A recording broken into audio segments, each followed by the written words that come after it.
राधे। हरे कृष्णा कृष्णा कृष्णा हरे हरे, हरे राम राम राम हरे हरे। माघ मास महात्म अध्याय 28। माघ मास का महत्व। पुराणों के अनुसार इस मास में शीतल जल के भीतर डुबकी लगाने वाले मनुष्य पाप मुक्त हो स्वर्ग लोक को जाते हैं। पद्मा पुराण के अनुसार माघ मास के पूजा करने से भगवान श्री हरि की उतने प्रसन्न नहीं होते जितनी प्रसन्नता उन्हें माघ मास में स्नान से होती है। इसीलिए सभी पापों से मुक्ति और भगवान वासुदेव की प्रीति पाने के लिए प्रत्येक मनुष्य को माघ स्नान जरूर करना चाहिए। माघ मास के कुछ ही दिन शेष बचे हैं, हमें इसका जरूर लाभ उठाना चाहिए। कल हमने 27वें अध्याय में जाना कि कन्याएं बता रही हैं अपनी माता को पाप और पुण्य के बारे में। सबसे पहले कन्या बताती हैं कि पापी जीव को मार्ग में क्या क्या यातनाएं दी जाती है। फिर जब दूत उन्हें यमराज के आगे उपस्थित करते हैं, उस समय उन पापी जीवों को यमराज भयंकर रूप में दिखते हैं। उस समय भगवान यमराज और चित्रगुप्त उन पापियों को धर्म युक्त वाक्यों से समझाते हुए बड़े जोर जोर से फटकारते हैं और कहते हैं, ओ खोटे कर्म करने वाले पापियों, तुमने दूसरों के धन हड़प लिए हैं और सुंदर रूप के घमंड में आकर पराई स्त्रियों के साथ दुर्व्यवहार किया है। मनुष्य अपने आप जो कर्म करता है उसे स्वयं ही भोगता है। फिर तुमने अपने ही भोगने के लिए पाप कर्म क्यों किए और अब अपने कर्मों की आग में जल कर इस समय तुम लोग इतने दुखी क्यों हो रहे हो?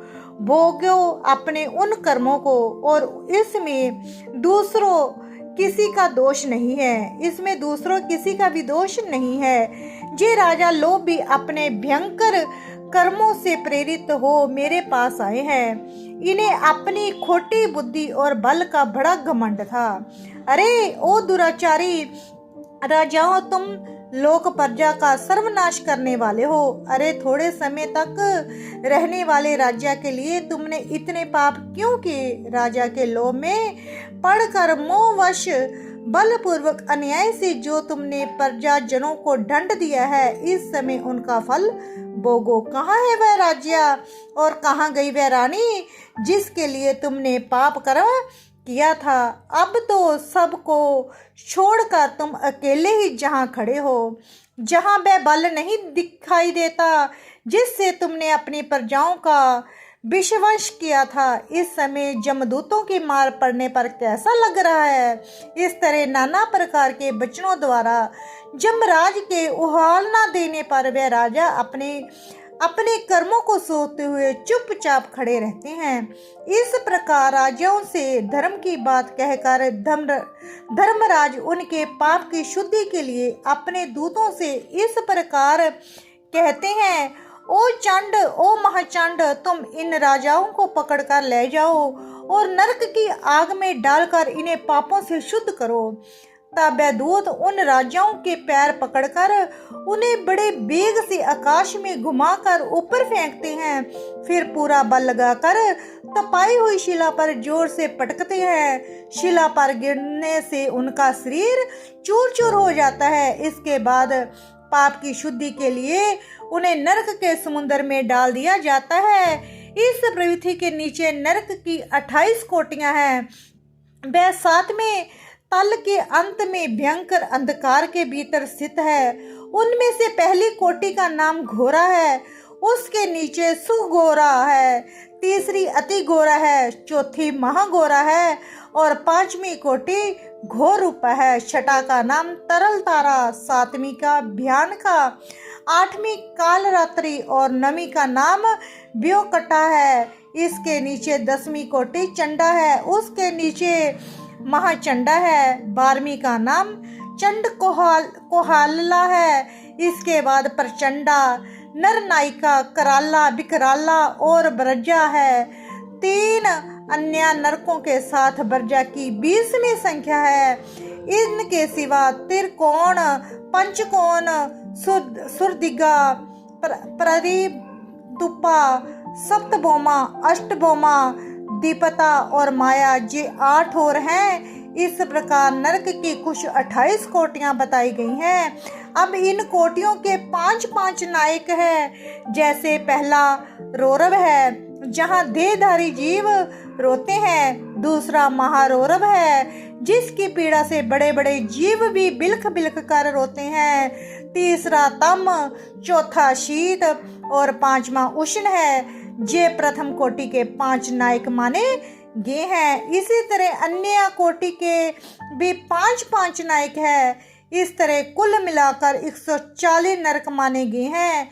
इन सब से पापी मनुष्य अपने अपने कर्मों के अनुसार डाले जाते हैं, और जब तक भांति भांति की जतनाएं द्वारा उनके कर्मों का भोग समाप्त नहीं हो जाता, तब तक वह उसमें ही पड़े रहते हैं। जैसे स्वर्ण आदि धातु जब तक उनकी मैल ना जाए तब तक आग में तपाए जाते हैं, इसी प्रकार पापी मनुष्य भी पाप क्षीण होने तक नरकों की आग में शुद्ध किए जाते हैं। इस प्रकार क्लेश सहकर जब वह शुद्ध हो जाते हैं, तब शेष कर्मों के अनुसार पुनर् इस पृथ्वी पर आकर जन्म ग्रहण करते हैं। माताओं, हमने जमलोक में इतना ही देखा। वहाँ पापों की बड़ी भयानक यातनाएं दी जाती है।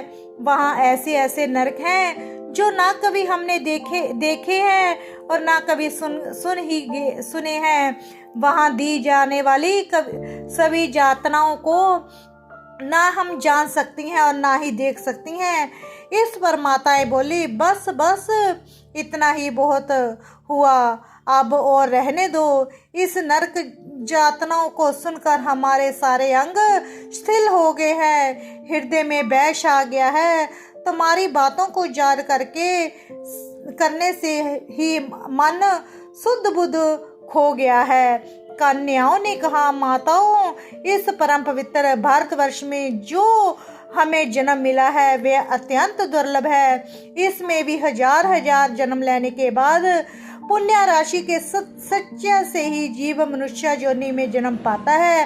परंतु जो माघ स्नान में तत्पर रहने वाले हैं, उनके लिए कुछ भी दुर्लभ नहीं है। उन्हें जहाँ ही परम मोक्ष मिल जाता है और भोग सामग्री भी सुलभ हो जाती है। भारतवर्ष को कर्म भूमि कहा गया है। अन्य जितनी भूमि है वह भोग भूमि मानी जाती है, जहाँ जति तपस्या और जातक यज्ञ करते हैं तथा जहीं पर लौकिक सुख के लिए श्रद्धा पूर्वक दान दिए जाते हैं।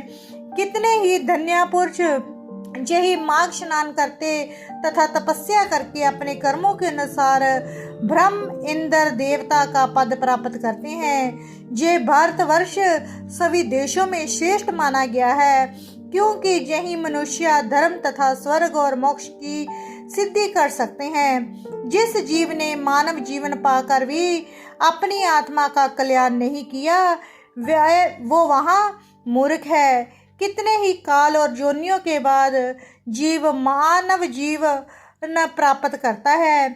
इसे पाकर ऐसा करना चाहिए जिससे कभी नरक में ना जाना पड़े। देवता लोग भी ये अभिलाषा करते हैं कि हम लोग कब भारतवर्ष में जन्म लेकर माघ स्नान में प्रांत काल किसी नदी या सरोवर के जल में गोते लगाएंगे। जहाँ पर 28वां अध्याय समाप्त। राधे राधे। हरे कृष्णा कृष्णा कृष्णा हरे हरे, हरे राम राम राम हरे हरे।